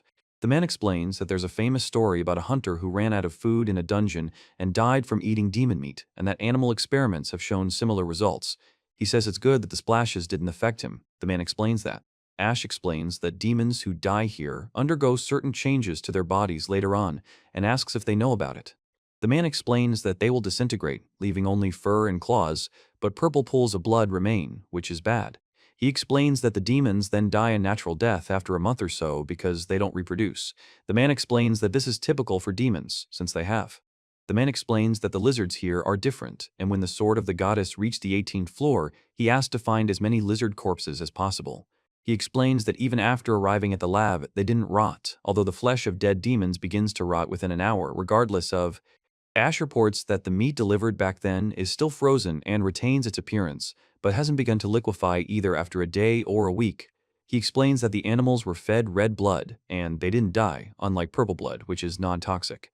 Ash explains. The man says they can replenish their meat supplies while exploring, and it will be a great help on the lower floors. He says that even without the poison, there are some doubts, and the girl explains that replenishing food supplies can be both life-threatening and innovative. The man explains that they are planning. The man says that even the most insignificant detail can lead to the solution of an important mystery. In research, it's essential to carefully examine every element. That's their job. He explains that if they make gradual progress, the secrets of the dungeon itself and its magic may eventually be revealed. The man says he's counting on Ash and the girl's help, and Ash confirms it. The girl says, "Mentor?" and the man asks, "M?" Ash asks if they really need to listen to Mr. Edgar's story, and the man replies that they don't. He says that this time they will be able to conduct a more detailed study, and the man explains that last time the destruction was so extensive that nothing came of it. The text block states that there is a dark zone at the deepest point where demons don't appear. Ash says it's worth reaching those depths. The man explains that their magical technology has advanced greatly, and they have information from last time. They have the power, so everything will go better this time. The guy says they'll study the lizards as soon as they return to Earth, adding that he'd also like to study various magical stones. The man agrees. The guy yells at the boss to look here. The man says these are their huts. Ash asks, what about the 18th floor? The man explains it's a workbench, or stone table. One of the men explains there's no record of it. Perhaps it was before the humans visited, or they learned by observing, and if there were records, they would have. The man says he's heard that lizards' memories can progress, and he wonders if their knowledge of weapon making and the like is progressing. He says it's possible. The man asks if that's their food, and clarifies that the corpses had tails. He confirms it's possible and explains. The man reports seeing several without tails. Ash says this is his guess. He thinks they have their own hierarchy and routine. The man explains that there are higher status ones, like nobility, and lower status ones, who offer their tails to those above them as gifts. The man says he's curious. The man asks what about the 19th floor and says he's looking forward to it. He asks permission to talk and explains that the Order borrows a magic sword during exploration, asking if the 19th floor is really that difficult. Ash reports that the exploration team has reached the 20th floor and asks if that means the king has been defeated. The man suggests leaving it between them. The girl says that he is not actually defeated. The man reports that they escaped from there and descended to the deepest level, so they couldn't conduct research and had to use several people as bait to escape. Ash explains that this information wasn't even passed on to the Institute and asks how they could have hidden it. The man explains that the orders. He explains that the previous study was a second project, and after the initial failure, the second city developed in many directions, including the development of magical weapons and the founding of a hunters' association. He explains that by this time, attacks had become more frequent, with multiple waves of demons being destroyed by combined efforts, and so they were. Ash explains that the stability achieved through the collaboration between hunters and scientists was misinterpreted by the knights at the time, who thought they were the ones to blame. He explains that this is precisely why they didn't get along with the Institute and behaved selfishly, which didn't contribute to unity. Ash recounts. He says that despite the presence of scientists, there was insufficient research and traps, and he can't believe it. He reports that they suffered a defeat and didn't achieve anything. He says that after this incident, unrest began in the Order and the organization was reorganized. Around this time, the man explains that Sir Edgar has taken over the lab, and the fact that they've known each other since childhood has improved their relationship, and says that things are starting to go in the right direction. Ash explains that he doesn't want to fail this time and asks him to. He says he'll fight like always. The girl says she's looking forward to the spectacle and suggests they get something to eat after they're done. He asks if she knows a nice place, and the girl agrees and says they'll see each other later. The girl explains she just wants to make sure. The woman says that if it were a girl, she wouldn't have given her a chance. Ash explains that he's a man and asks her not to worry. The girl laughs and says he he. Ash asks if she's happy, to which she replies, a little longer. The girl says he'll drown in her again, and that he actually likes her, and also warns that it'll just be when the battle starts. He asks her to pull herself together. He says the 19th floor promises to be tough and orders her to be ready, and the girl agrees. The man urgently needs to go to the doctor. The guys report a wooden structure that's different from the others. Ash orders the shield bearers to form up and begins the same sweep with magic bows. He thanks her for allowing him to use magic and promises not to let her down. He says it's impossible to speak openly about defeat. The man replies that he's happy to help. The knight advises them to consider Edgar's magic their last trump card, and the cloaked man explains that if they can avoid using it, it will be good. The armored knight says he understands. The hooded frog explains that there are indeed many of them, and the large frog announces that they are coming. The man looks at the house. The lizards report that something strange is happening. A man makes a noise, then a creature with an axe appears, making a loud, slashing sound. The creature, with its mouth wide open, makes a growling sound. The man says it's a king and says it looks more like a dragon. The guy asks if the others have met him, and the man asks if they felt the same way. The reptile reports that this is not just a paw, but a dragon's paw. Ash says to go ahead and attack, and one of the reptiles says that their numbers will be reduced. Reptile reports that if you destroy all the others, you will be able to relieve the pressure, and that it does not affect the king. Reptile signals Ash to take a look. Ash responds to the warning. Reptile opens its mouth, making a loud noise. Ash prepares to attack, clenching his fist. A crocodile leaps with a spear in hand. A man in armor notices this and says, "Eh." The crocodile lands, breaking the spear. The man watches the weapon's destruction. Ash orders the men to hold their formation and announces that the spearmen are ready to fight. The sound of a spear striking the wall is heard. The man looks at a large, crocodile-like monster, which makes a threatening sound. Several spearmen attack the monster, striking it. The guy says, "Don't stand there," and then sighs with difficulty, "Ha." In the top right panel, a man warns people to be careful. In the top left panel, a man screams that he's on fire and asks for help. In the middle left panel, Ash says the pressure is too tight and expresses dissatisfaction. In the bottom left panel, Ash reports the pressure is too tight. In the bottom right panel, a man. The girl says she can't shoot because the knights are in the line of fire. He says the king must be stopped, and priority should be given to those firing, and suggests striking from the rear. The girl understands and agrees. The man notes that the sword of the goddess isn't either. Ash deflects a sword strike by attacking his opponent from above. The armored man punches the enemy while two women watch. He reports that they've almost managed to reduce the pressure and asks what's wrong with the knights. Another man says not to push the knights and to dodge. In the upper right corner, Ash and the other warriors are fighting crocodile-like creatures, one of which is wielding a battle axe. In the lower right corner, warriors are preparing to attack, and one of them is screaming. In the upper left corner, a crocodile delivers a powerful blow to a warrior. He shouts, "Ha!" and strikes with his sword. The man shouts, "Bail." The man, with a wound on his face and in armor, looks at the lizard-headed creature. The girl yells at Ash to take care of them, then tells him there are enough people here. Ash replies that he understands. He tells them what to do, then explains that with simple lizards, everything would be simple, but the king is complicating things and they can't waste their time. He orders them to get the king's attention. The man shouts to Uruka, and Uruka says that they need to shoot the king with all the remaining explosive arrows, and the sound of the gunshot is followed by Ash's exclamation, which says something like this. Reptile says it was painful, yes, and Ash says it's the next turn now. He says, "Great." The monster is coming at him. He notices that he can't even take the sword. He deflects the monster's attack with his sword. The monster jumps down with a spear in his hand. The crocodile lunges at Ash. Ash calls it a blow and says that if the crocodile hits him, he will die. He says, "Damn it," when he sees a threat approaching. The crocodile attacks another man, who yells, "Mentor." He warns the crocodile not to turn away and stabs him with his sword. The crocodile approves of Ash's actions, saying, "Excellent." Ash says the scales are so hard, they're not easily pierced, and if only they could do something about them. A man shouts to Ash. Another man says he's using magic and addresses Mr. Edgar. He says that even scales can't handle fire and notes that this is strength. He reports that the creature hasn't fallen yet. The man reports that he failed to kill him. Another man calls for Edgar and Master Edgar. Edgar coughs, and the man warns Edgar to retreat, asking him not to do so now. Edgar and the man prepare to fight the enormous, gaping monster.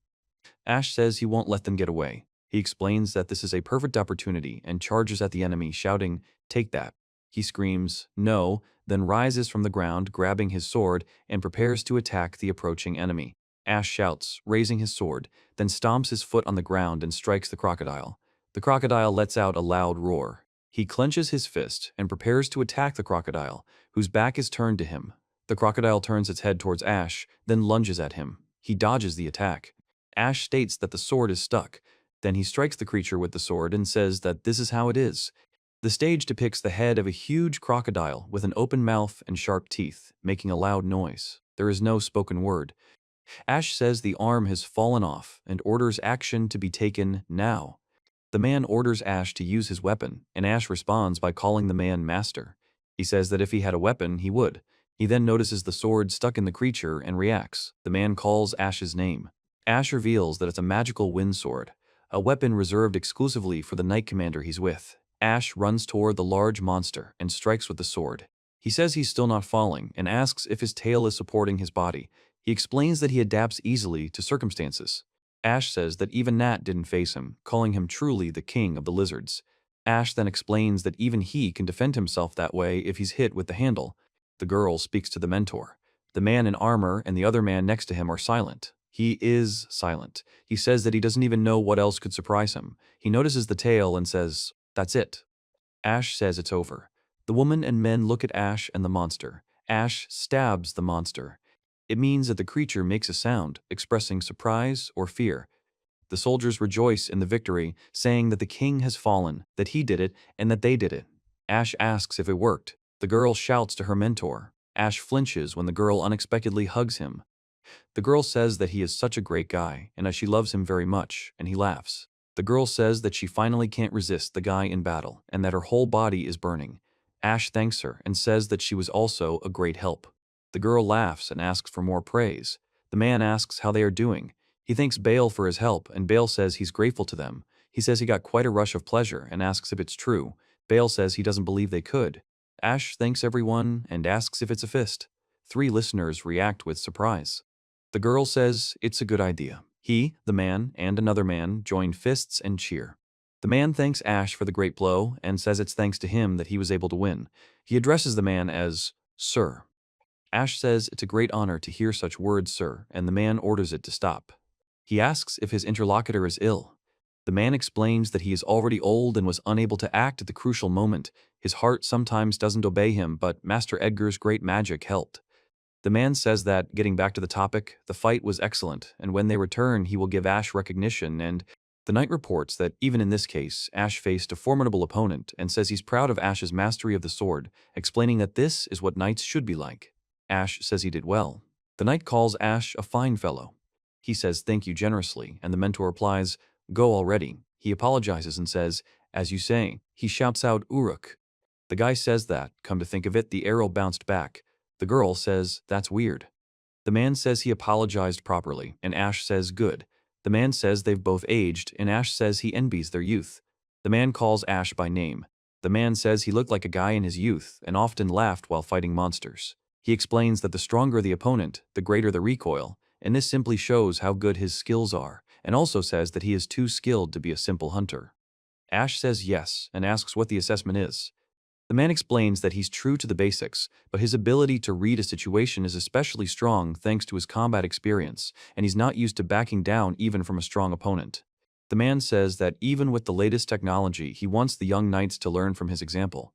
He explains that he is a former Imperial Knight, and he once said that he had a great opponent in a friendly match. The man asks if he liked him, and asks.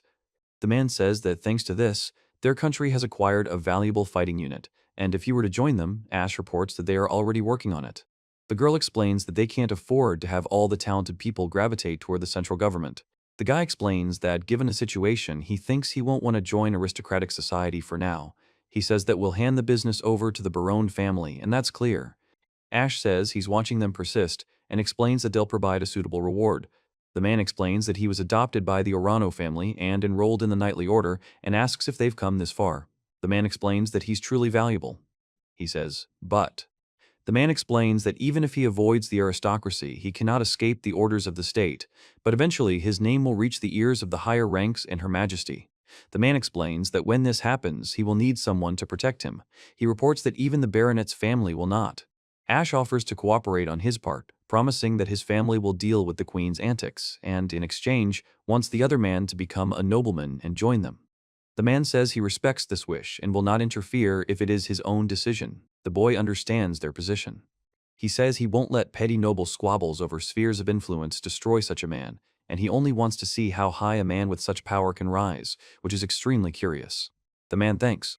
The man says that Ash's strength is a true diamond and quite rare, after which the 2 men laugh. Ash says it looks like even greater challenges await him in the future. The girl confirms that this is indeed true.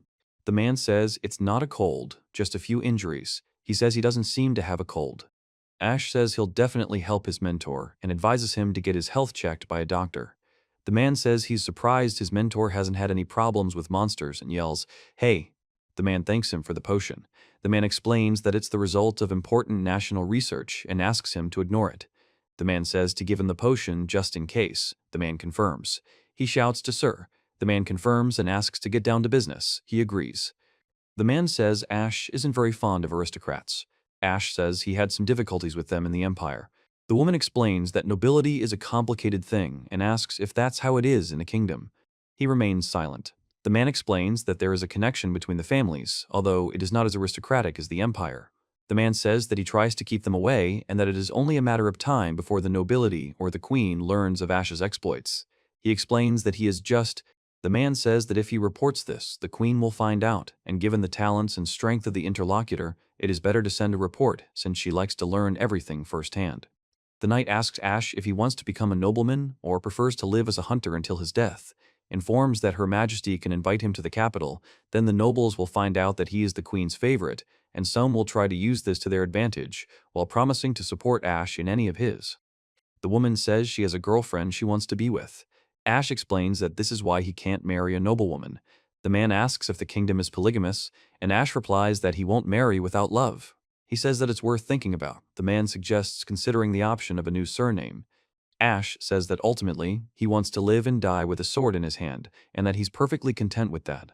The man explains that he's familiar with that feeling and says he'll try to accommodate Ash's wishes. He adds that he wants Ash to have a long and successful career in their kingdom. The man says he's giving the Arano coat of arms as proof of his patronage, explaining that he's already under the protection of the Baron Counts, and this will be an additional benefit. He thanks him. The man explains that he's now under his family's protection and offers to move to the 20th floor as soon as the law. A boy approaches a man in a hat asking for help, and the man asks what's wrong.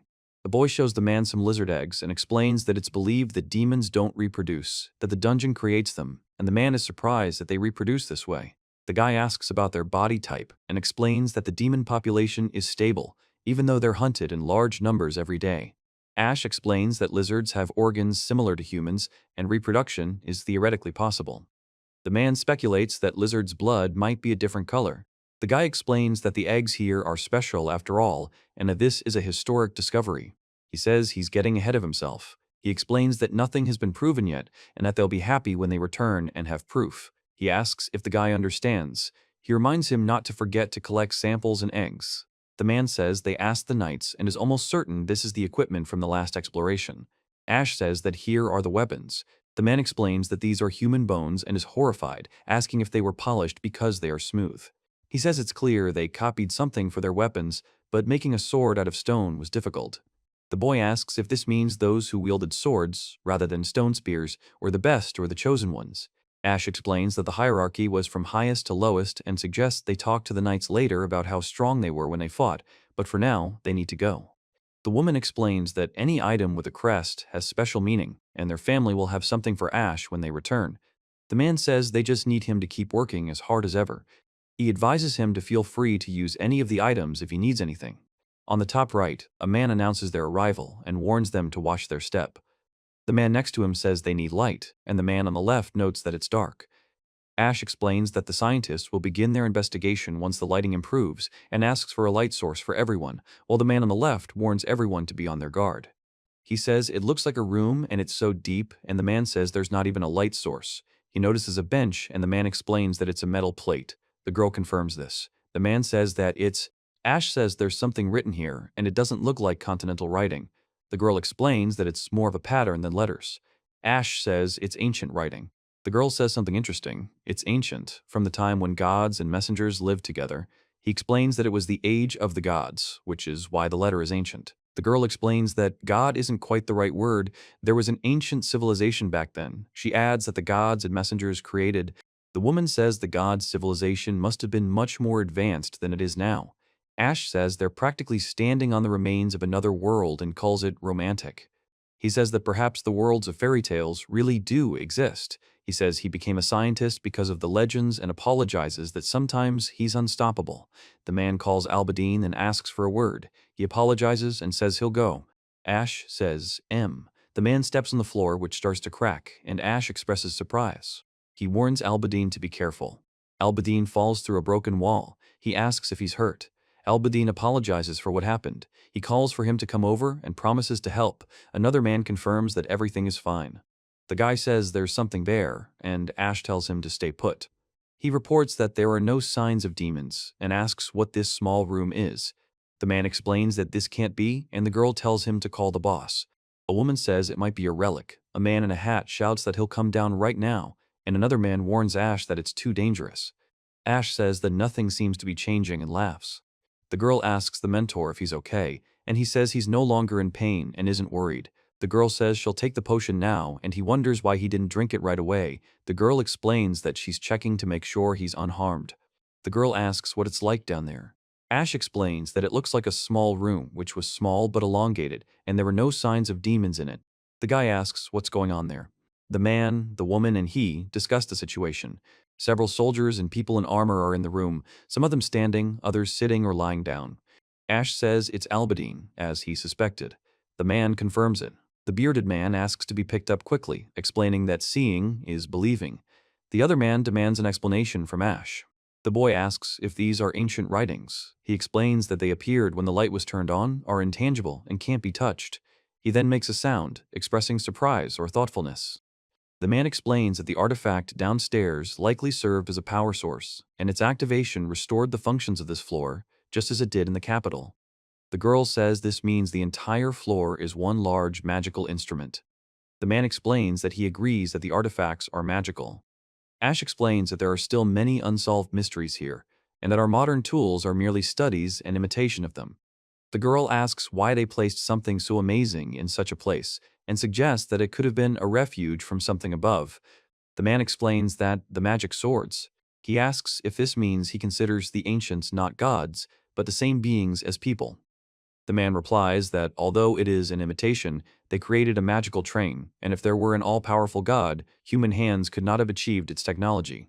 He reports that in the brochure that Ash says they can't allow the God-Man Church and the Holy Kingdom of Aelon to arbitrarily rewrite history. The boy explains that hiding information from other countries makes him feel like he's learned something he shouldn't. The man explains that, according to his hypothesis, the dungeon is some kind of structure. The man explains that their understanding doesn't measure up to others, and he says it's because their knowledge is insufficient. The man asks what significant means, and he replies that he doesn't know, after which the man asks how he understands that. The man says he's laid out his hypotheses and offers to test them. Ash calls out to Edgar when the man opens the door and says these are doors. The man asks not to panic and explains that this is likely part of the technology used to build the dungeon. The man notices something moving. The man explains that they had to ascend and descend many times, so the ancients must have created a magical lifting tool, proving that the dungeon was built for a specific purpose. He says they are on the 3rd floor, and the men around him express surprise and bewilderment. The man explains. The man asks if Ash knew it was a vehicle, to which Ash replies, no, not at all. Ash says the man has always been like this, and every time he and the others are surprised.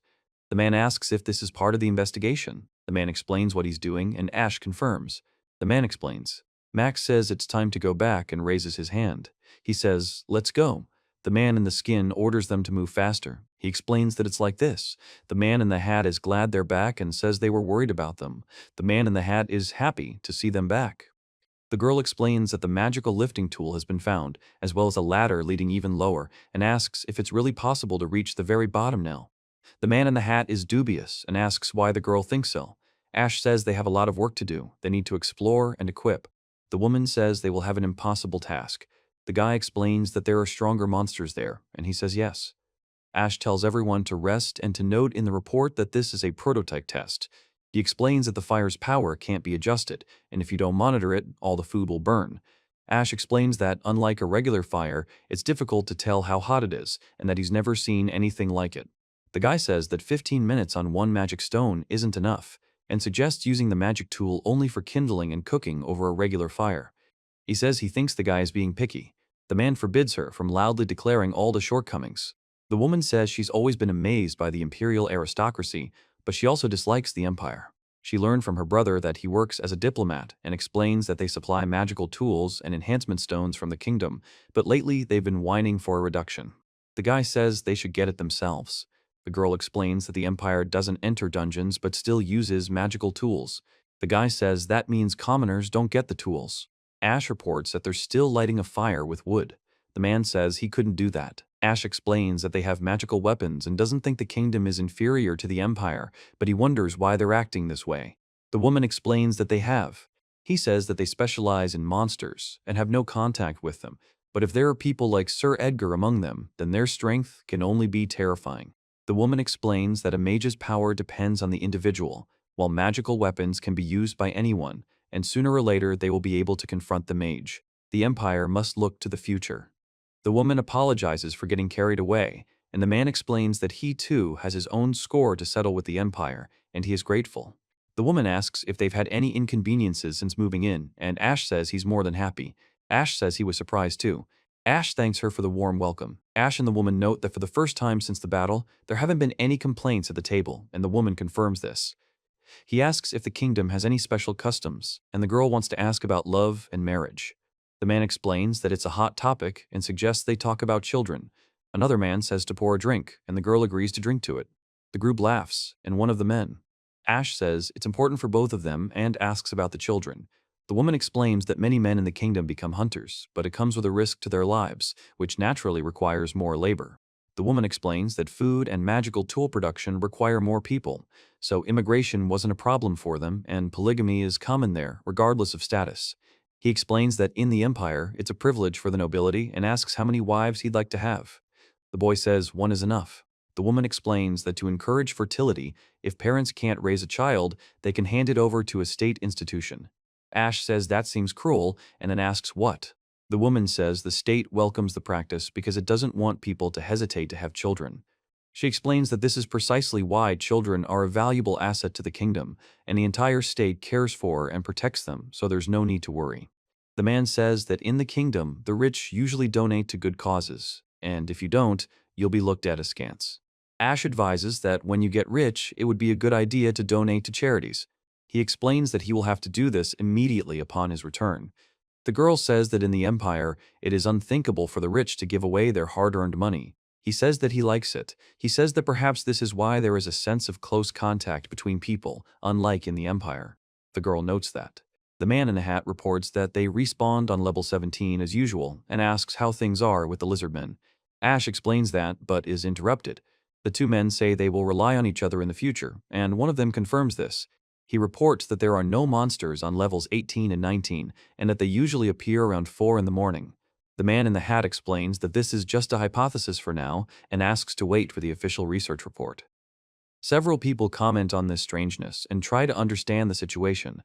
The bald guy says that since they've finished the job, they should celebrate. The scythe-wielding man suggests Ash killed a lizard king. Ash remains silent. The boy says he's with them. The man raises his hand and greets them, and the girl demands to know everything in detail for those who can't go with them. The man laughs. Below, a man asks Albadane how he's doing. Another man says they'll be done copying in just a little bit, and a third man says he wants to. The man says they can now be reached quickly from the 3rd level, and there will be more work. The girl agrees and says he's right. The girl reports that the copying is complete. The man says he's ready.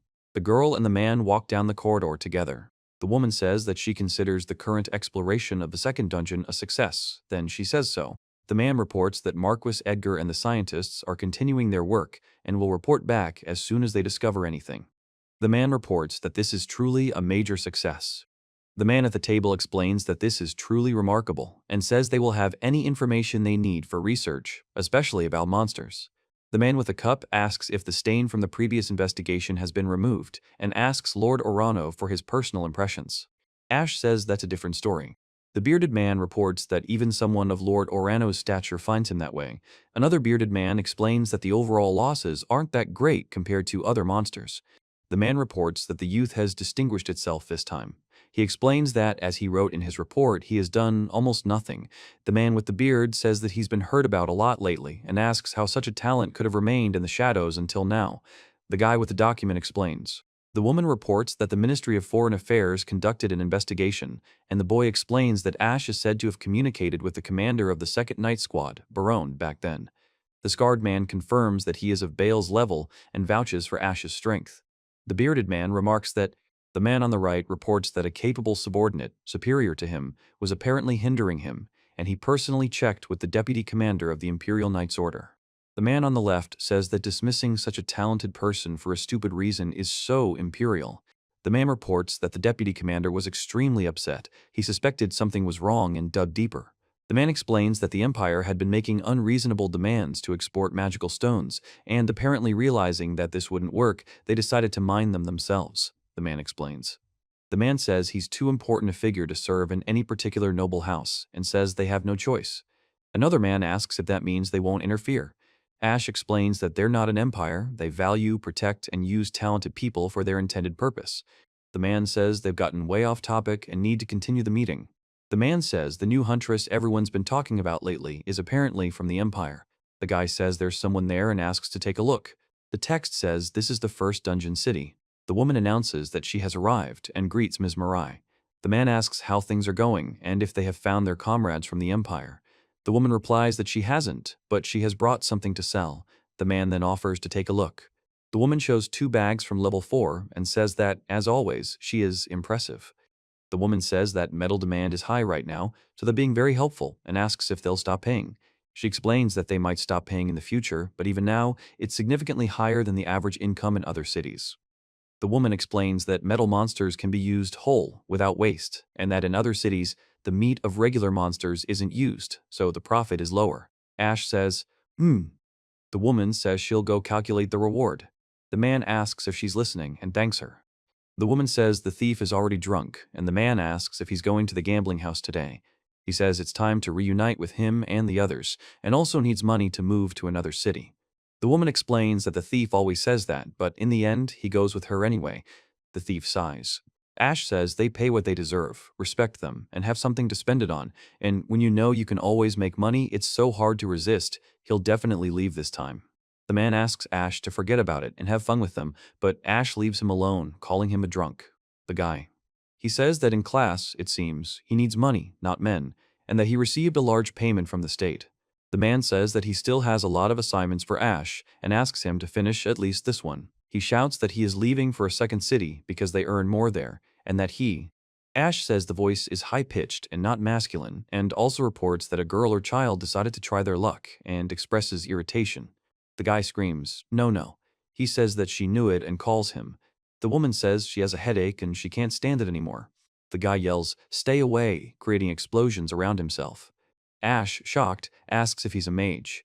The guy answers briefly, expressing confusion. The guy asks for help. He orders you to hide behind him and screams away. The girl expresses surprise and excitement. The woman says, "Ugh." Ash says the guy looks weak and asks if he's even a hunter, explaining that if you look closely, he has a very cute face. The man addresses the guy, calling him kid. The girl says she's very grateful. The man says he doesn't understand what's going on.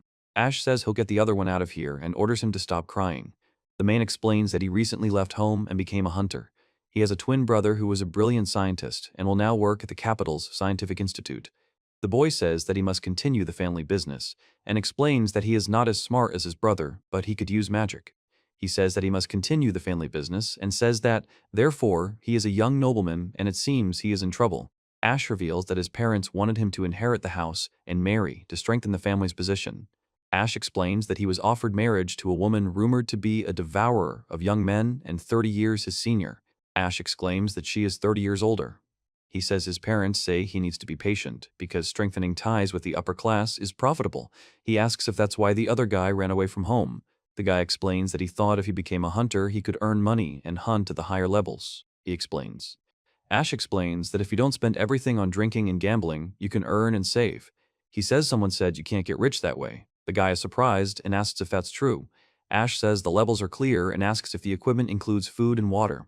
He says that hunting is not a game, and fools who say they'll be back for dinner are the first to die, asking if he's visiting a friend. The man explains that he planned to be back for dinner. He yells that the man is a complete idiot and demands that he stop crying. Ash says that only those who are ready to die go there, and if you don't understand that, then give up and get married. The girl shouts that she wants to be as cool as them, sister. Sister is surprised and says no, and then expresses outrage. The girl says she couldn't take her eyes off the elegant way he fought when he saved her, and asks him to teach her how to be a hunter, promising to do anything. He says he doesn't understand what she's saying. The insert explains it's because of his sister. The girl demands. The girl begs and says she wanted to leave the city. The girl says the training will be tough and warns him to be prepared, because if he can't handle it, that's it. Ash explains he can practice, but only the basics, and emphasizes that it's only the basics. Is that clear? The girl says she wants to meet Ash and calls him sister. Ren is delighted and says it's true. Hooray. He says his name is Mirai and asks what his interlocutor's name is. Ren introduces himself as Ren Albadan and says it's nice to meet him. The stage shows a group of mechanical spiders moving forward. A man says that since the job is finished, it should be celebrated, and another man suggests that Ash killed a lizard king. The woman says she's with them. The man says they're obligated to explain everything in detail to those who can't go with them. The man laughs. Ash says, "Hey." The man explains that he's already sent the hunters home. The woman explains that once they're done here, they can rest too. The man says they can now be reached quickly from the 3rd level, and there will be more work. The girl agrees and says he's right. The girl reports that the copying is complete. The man says he's ready. The girl and the man walk down the corridor together. An error message with a warning sign appears on the screen. The woman says that she considers the current exploration of the 2nd dungeon a success, then she says so. Ash reports that Marquis Edgar and the scientists are continuing their work and will report back as soon as they discover anything. The man reports that this is indeed a major success. The man at the table explains that this is truly remarkable and says that they will have any information they need for research, especially about monsters. The man with the cup asks if the stain from the previous investigation has been washed away and asks Lord Orano what his personal impressions are. A man reports that the overall losses aren't that great compared to other monsters. Another man explains that even someone of Ash's level finds him challenging. Ash says that's a different story. The man reports that the youth has distinguished itself this time. He explains that, as he wrote in his report, he has done almost nothing. The man with the beard says that he's been heard about a lot lately and asks how such a talent could have remained in the shadows until now. The guy with the document explains. The woman reports that the Ministry of Foreign Affairs conducted an investigation, and Bale explains that Ash was rumored to have been in contact with the commander of the 2nd Night Squad, Barone, at the time. The scarred man explains that he vouches for Ash's strength and that he is on Bale's level. The bearded man says. The man on the right reports that a capable subordinate, superior to him, was apparently hindering him, and he personally checked with the deputy commander of the Imperial Knights Order. The man on the left says that dismissing such a talented person for a stupid reason is so imperial. The man reports that the deputy commander was extremely upset. He suspected something was wrong and dug deeper. The man explains that the Empire had been making unreasonable demands to export magical stones, and apparently realizing that this wouldn't work, they decided to mine them themselves, the man explains. The bearded man says the figure is too prominent to serve in a separate noble house and asks if that means they won't interfere. Another man explains they have no choice. Ash explains that they're not an empire. They value, protect, and utilize talented people according to their needs.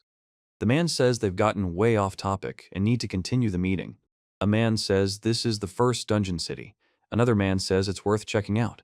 Another man talks about the new huntress everyone's been talking about lately, explaining that she's supposedly from the Empire. Ash announces that she has arrived and greets Lady Mirai. Lady Mirai asks how things are going and if Ash has found her comrades from the Empire. Ash replies that she hasn't, but she has brought something to sell. Lady Mirai offers to take a look. Ash shows 2 bangs from level 4 and the woman says that metal demand is high right now, so this is a big help, and the guy asks if the pay will be higher. The woman explains that it might be in the future, but even now it's significantly higher than the average income in other cities. Ash explains that metal monsters can be used whole, without waste, while in other cities, the meat of regular monsters isn't used, so the profit is lower. He asks if this is clear. The man agrees. The girl says she'll go calculate the reward and asks if they're listening. The man thanks her. The boy asks the thief if he's drunk and says he's going to a gambling house today. The thief calls the girl Mirai's sister.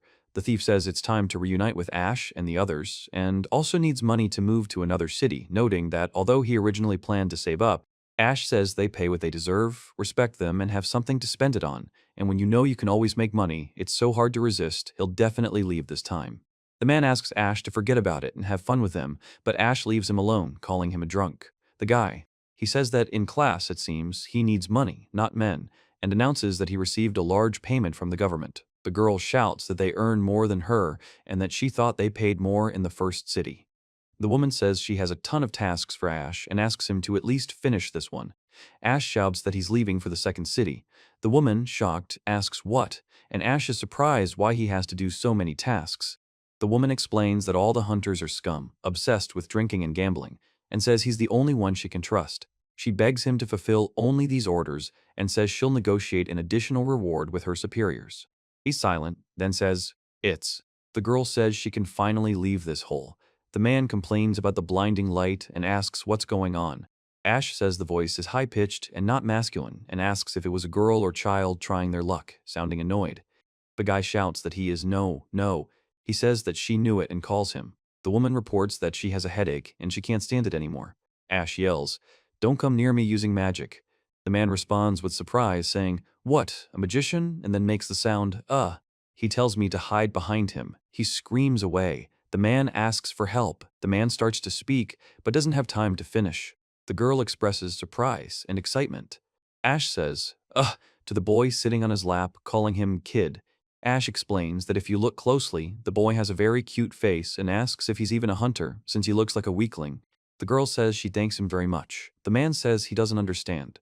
Ash tells them to stop crying and that he'll get the other one out of here.